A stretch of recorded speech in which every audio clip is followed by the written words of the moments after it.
मित्रों, जब मैं उड़ीसा को याद कर रहा हूं तो सच में कुछ दिन पहले जो ट्रेन दुर्घटना हुई जिसमें प्रधानमंत्री खुद आए, हमारे भारत सरकार में मंत्री धर्मेंद्र प्रधान ने उसमें राहत कार्य में अपने आप को जोड़ा।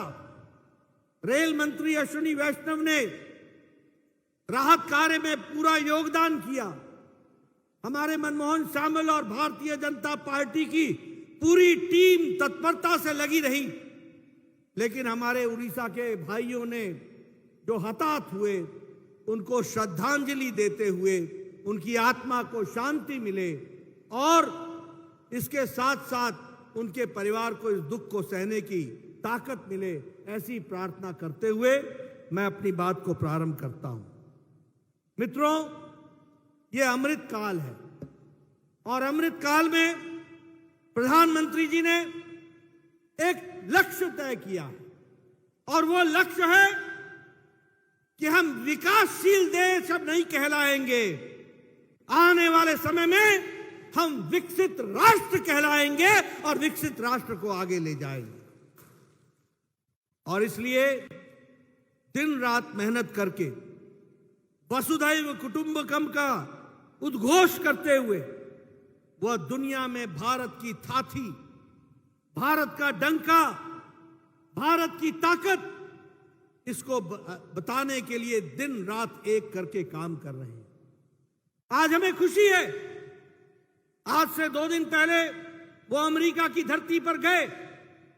उन्होंने अमेरिका में टॉप जो दुनिया के जाने माने आर्थिक जगत से संबंध रखने वाले नेता रहे, उनके साथ मुलाकात की और आज प्रधानमंत्री मोदी जी को दुनिया मानती है कि उनके नेतृत्व में, उनके नेतृत्व के कौशल ने देश को और दुनिया को एक नई दिशा दी है, एक नई ताकत दी है। और इसीलिए आज से 2 दिन पहले हमारे मशहूर नोबेल प्राइज विनर पॉल रोमर ने कहा, वह दिन मेरे लिए सौभाग्यशाली होता है जिस दिन मैं कुछ नया सीखता हूं। और आज मेरी मुलाकात प्रधानमंत्री मोदी जी से मिली है।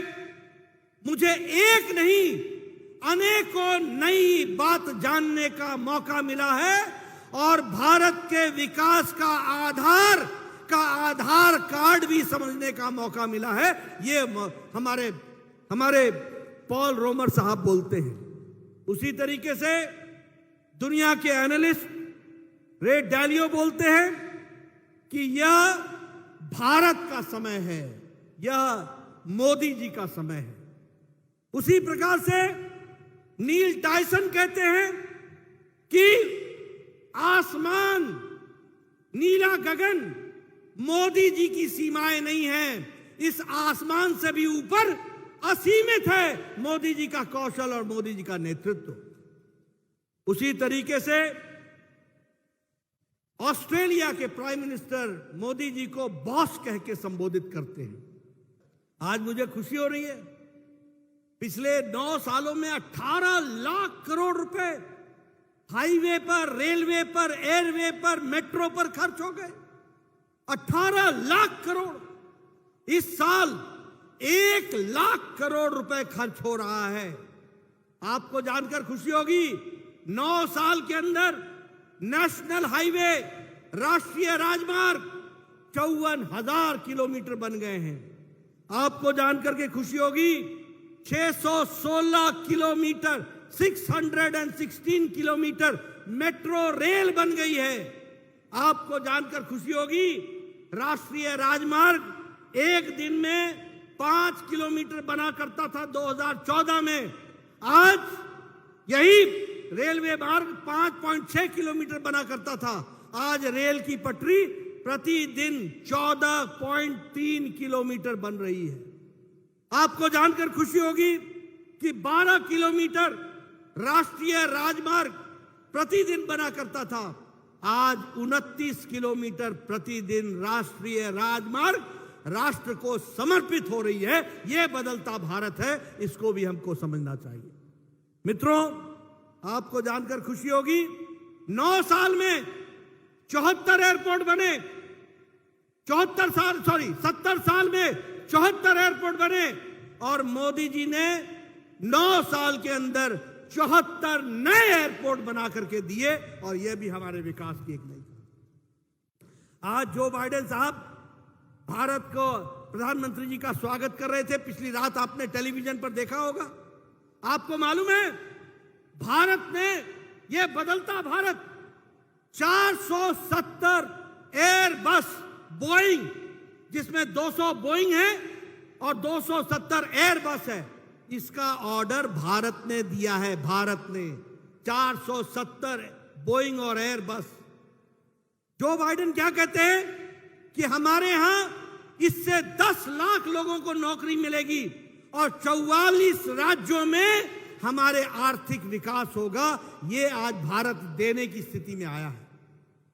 मैक्रोन, फ्रांस के राष्ट्रपति, वो हस्ताक्षर करते समय वहां उपस्थित होते हैं, और ऋषि सुनक जो ब्रिटेन के प्रधानमंत्री हैं, वो कहते हैं कि रोल्स रॉयस की आप इंजन हमसे ले रहे हो।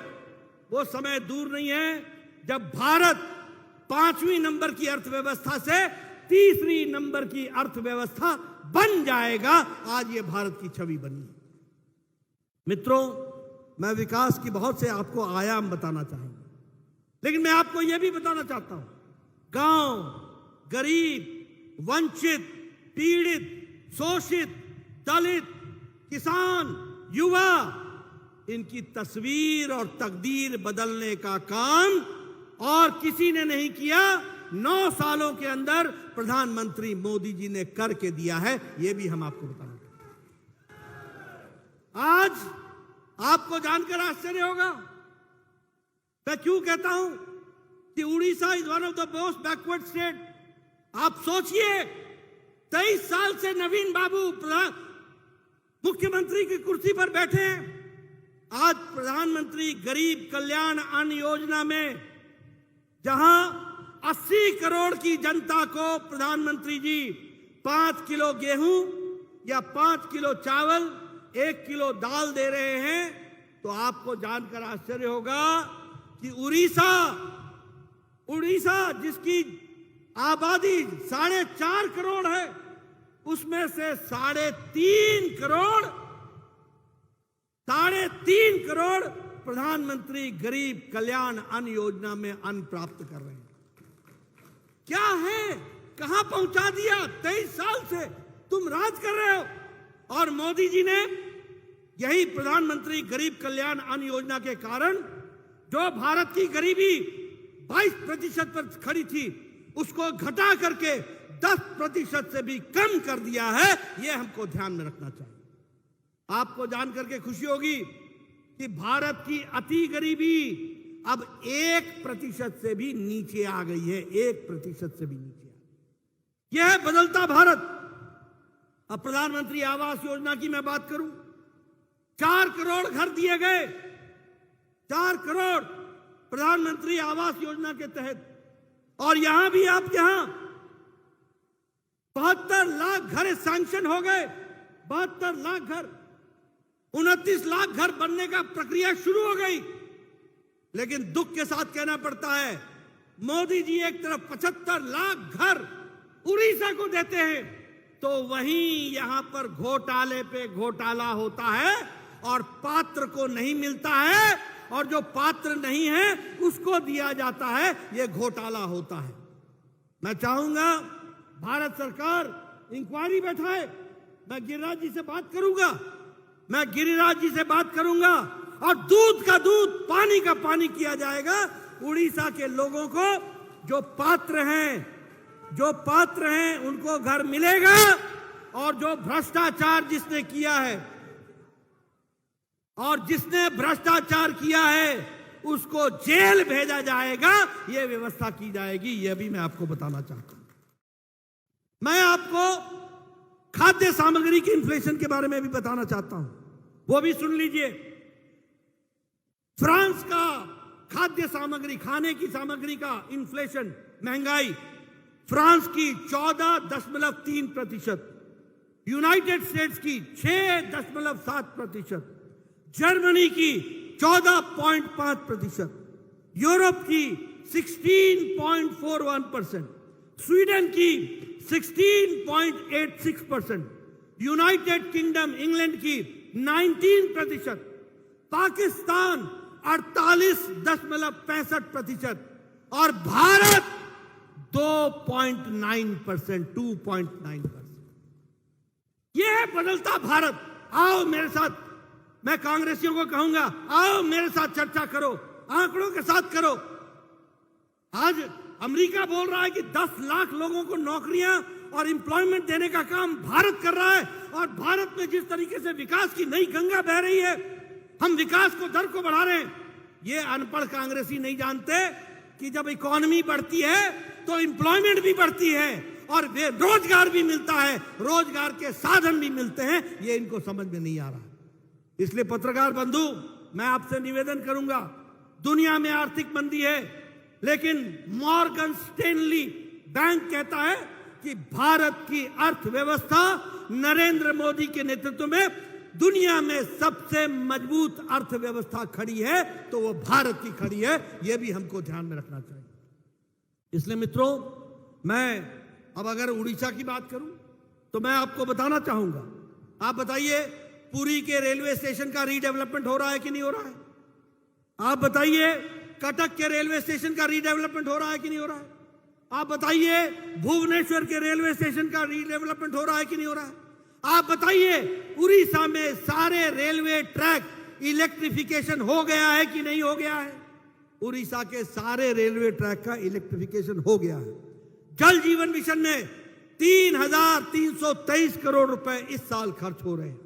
उसी तरीके से आपको परमानेंट कैंपस जो है उसका foundation stone Indian institute of management का संबलपुर में रख दिया गया है, और उसमें भी 401 करोड़ रुपए खर्च हो रहे हैं।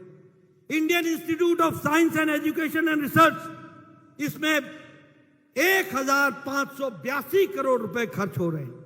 उसी तरीके से skill India international centre, skill development institute Bhubaneswar में, वह भी आज विराजमान होकर के खड़ा है।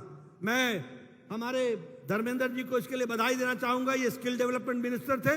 उड़ीसा को मोदी जी ने skill India international centre and skill development institute बना करके दिया है।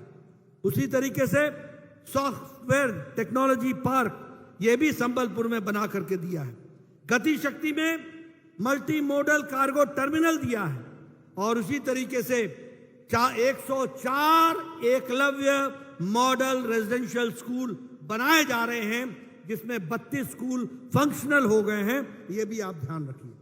मुझे खुशी है कि मोदी जी के नेतृत्व में जब मैं स्वास्थ्य मंत्री था तो मैंने आपको 7 मेडिकल कॉलेज दिए थे, 7 मेडिकल कॉलेज, 7 मेडिकल कॉलेज, जिसमें से 4 फंक्शनल हो गए हैं, 3 फंक्शनल हो गए हैं, और 4 को जल्दी से फंक्शनल हो जाएंगे। हमारे बालासोर 189 करोड़ रुपीस का, बारीपादा मयूरभंज 189 करोड़ का, बोलंगीर 189 करोड़ का, कोरापुट ये भी 189 करोड़ का, पुरी में 189 करोड़ का, जाजपुर में 250 करोड़ का, और कालाहांडी में आपके यहां 325 करोड़ का मेडिकल कॉलेज बनाया जा रहा है, 325 करोड़। यह है हमारा रिपोर्ट कार्ड, यह है छाती ठोक के बोलने की ताकत, यह है हमारे नेताओं की ताकत, जिन्होंने बोलांगीर के लिए भी, जिन्होंने कालाहांडी के लिए भी, जिन्होंने उड़ीसा के लिए भी विकास में मोदी जी के नेतृत्व में उड़ीसा को नए आयाम देने का काम किया है। तो वो एनडीए की सरकार, आदरणीय मोदी जी की सरकार ने किया है। ये हमको ध्यान में रखना चाहिए। दुख होता है कि सबसे पर कैपिटा इनकम सबसे कम उड़ीसा की, मुझे दुख होता है सबसे कम आमदनी किसानों में उड़ीसा की, सबसे ज्यादा महिला उत्पीड़न, महिलाओं का शोषण उड़ीसा में, और उसी के साथ साथ यहां पर भ्रष्टाचार, आकंठ भ्रष्टाचार में डूबा हुआ। 50% वाला राज हो गया, 50% वाला। 50 कमीशन तो 50 धरती पर लगेगा। पता नहीं कमीशन कहां कहां हो रहा है। और यहीं पर नवीन बाबू ने कहा था कि मैं हर ब्लॉक को कोल्ड स्टोरेज दूंगा। यही नवीन बाबू ने कहा था कि मैं हर ब्लॉक में 35% सिंचित भूमि कर दूंगा। हो गया क्या? हुआ क्या? हुआ क्या? मित्रों, ऐसी सरकार को रहने का कोई अधिकार नहीं है। मुझे दुख होता है, प्रधानमंत्री आवास योजना का नाम बदल दो, प्रधानमंत्री गरीब कल्याण अन्न योजना का नाम बदल दो, अपने नाम लगा दो। नाम लगाने से कुछ नहीं होता। दिल पे उड़ीसा की जनता में मोदी जी छाए हुए हैं और इसलिए मोदी जी को लोग जानते हैं, याद रखते हैं।